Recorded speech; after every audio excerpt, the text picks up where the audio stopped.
Hello guys, সবাইকে নববর্ষের শুভেচ্ছা ও প্রীতি অভিনন্দন জানিয়ে আজকে আমার ব্লগটি শুরু করছি। আজকে ব্লগটি অবশ্য আমি দুপুরবেলা থেকে শুরু করেছি। সকালে যেহেতু অনেক রাশ ছিল, পরিবারের অনেক কাজকর্ম ছিল, কিছু রিচুয়ালস ছিল, তাই আমি সকাল থেকে শুরু করতে পারিনি। আর আমাদের বাড়ির প্রত্যেকটা মানুষ এই দিনটাতে নিরামিষ খায়, তাই আমরাও নিরামিষ খাচ্ছি। আমি আজকে এখানে বাইরে থেকে আনিয়ে নিয়েছি অবশ্য। এখানে 2 রকমের পাঁচন আছে, আর কিছু ভাজাভুজি আছে, একটা সয়াবিনের তরকারি আছে, একটা শিম বড়ার তরকারি আছে। এগুলো আমি প্যাকেট থেকে বের করে সার্ভ করে নিচ্ছে, যেহেতু এখন খাওয়ার টাইম হয়ে যাচ্ছে। আমরা দুটিতে মিলে খেতে বসে যাব। বছরের শেষ দিন আর বছরের প্রথম দিন, এই দুটো দিন আমাদের বাঙালিরা বিভিন্ন রিচুয়ালস মেনে থাকি, যাতে করে আমাদের সারা বছরটা খুব ভালো যায়, সবাই যেন সুস্থ থাকে, সবার জীবন যেন মঙ্গলময় হয়ে ওঠে। তাই অনেক কিছু রিচুয়ালস পালন করার পর আমরা বছরের প্রথম দিনটা উদযাপন করি। আমার ক্ষেত্রেও ব্যতিক্রম নয়। আমি সারাদিনের অনেক কাজকর্ম শেষ করে আমি এখন দুপুর থেকে ভিডিওটা কন্টিনিউ করছি। আমার সাথে থেকেও শেষ পর্যন্ত কী হচ্ছে সবাই দেখতে থাকো। এই তো এখানে আমি ভাত সার্ভ করে দিয়েছি, এখন আমরা সবাই মিলে খেতে বসে যাচ্ছি। আমার পিচ্চি সোনাটাও একটা চেয়ার নিয়ে বসে গিয়েছে এক পাশে করে, তার বাপি ভাত খেতে বসেছে, সেও বায়না করছিল, তাকে আমরা চেয়ারে বসিয়ে দিয়েছি, কিন্তু কিছুই খাবে না, বিশ্বাস করো, একটু কিছু খেতে চায় না। বাবুটা তো কিছু খাবে না, তাই আমি তাকে একটা হাতে শশা ধরিয়ে দিলাম। বেচারা শশা খেতে থাক, আমরা লাঞ্চটা সেরে নিই। সারাদিনের অনেক কাজকর্ম শেষ করে এই সময়টাতেই আমরা দুজনে মিলে কিছু কথাবার্তা বলার সময় পাই। তাই খেতে খেতে আমরা কিছু পার্সোনাল কথা বলছিলাম, আমাদের বন্ডিংটা আরও স্ট্রং করছিলাম।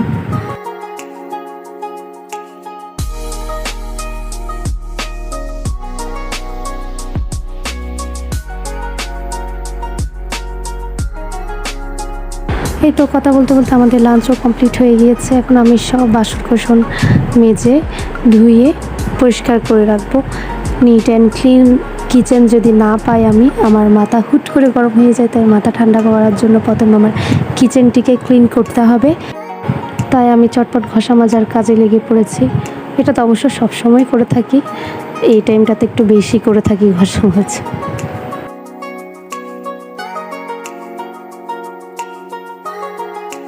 চটপট কাজ শেষ করে একটা ভাত ঘুম দিতে হবে। দুপুরবেলা ভাত ঘুম না দিলে সারা দিনটায় যেন আমার আলসে লাগে।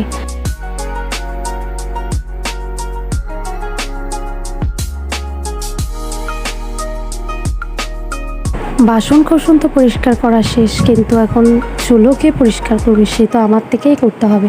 তাই বাসন কাসন সব পরিষ্কার করে চুলো পরিষ্কার করার জন্য আমি লেগে পড়েছি। চুলো পরিষ্কার না থাকলে আমার যেন রান্নায় মনই বসে না।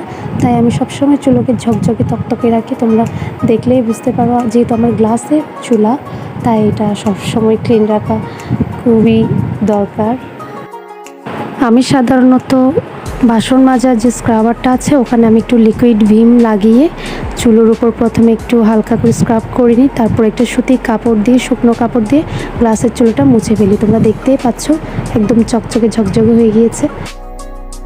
এবার সিঙ্ক এরিয়াটা পরিষ্কার করার পালা। সিঙ্ক এরিয়াটা যদি ড্রাই থাকে, সবসময় রান্নাঘর দেখবে কোনো বাজে গন্ধ আসবে না, কারণ আমাদের সিঙ্কেই সবসময় যে তরকারি, ডাল, ভাত, এইগুলোর বাসন কোসনগুলো ধোয়া হয়। তাই তরকারির যেন বাজে স্মেল না আসে, তাই সবসময় দরকার সিঙ্কটাকে ড্রাই রাখা। আমিও তাই করছি। সিঙ্কটাকে প্রথমে ভালো করে স্ক্রাব দিয়ে মুছে নিয়ে এবার আমি শুকনো কাপড়টা দিয়ে ড্রাই করে নিয়েছি। এইবার দেখো আমার নিট অ্যান্ড ক্লিন কিচেন কেমন লাগছে দেখতে। চুলোটা একদম ঝকঝক করছে, বাইরের আলোটা রিফ্লেক্ট করছে। আর এই যে আমার সিঙ্ক এরিয়াটা।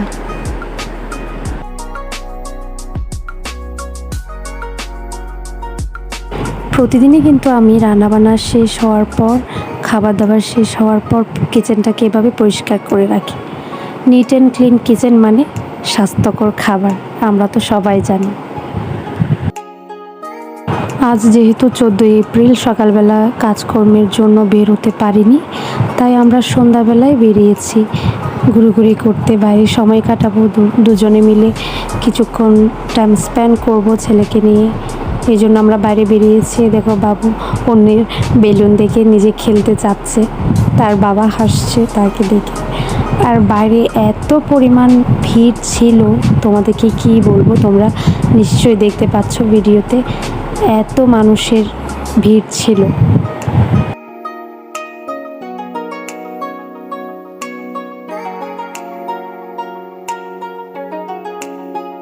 আমার লুকটা কেমন হয়েছে আর আমাকে দেখতে কেমন লাগছে তোমরা অবশ্যই কমেন্ট বক্সে জানাবে।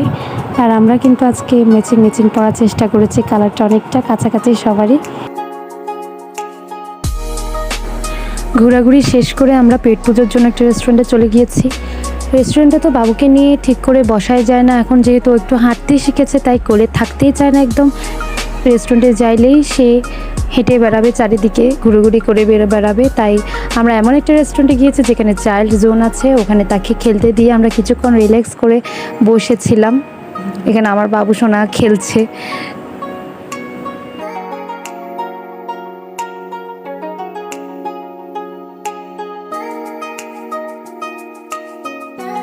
আমাদের স্নেহিত বাবু হচ্ছে এমন একটা বাচ্চা যে একটা জিনিস দেখলে সেটা ধরেই রাখবে। তাকে চাইল্ড জোনে দেওয়ার পর কোনো মতেই আমরা নিয়ে আসতে পারছিলাম না, মোটামুটি ওখানে সে লেগেই আছে। এখন স্নেহিত বাবু শুধু খেলা করবে, কোনো কিছু খাবে না। আর আমরা যেটা অর্ডার দিয়েছি সেটা তো ঠান্ডাই হয়ে যাচ্ছে। তাকে নিয়ে আসার জন্য আমরা যুদ্ধতে লেগে পড়েছি, কিন্তু সেই যুদ্ধ কোনো রকমেই সমাপ্ত হচ্ছে না, তাকে চাইল্ড জোন থেকে বের করাই যাচ্ছে না।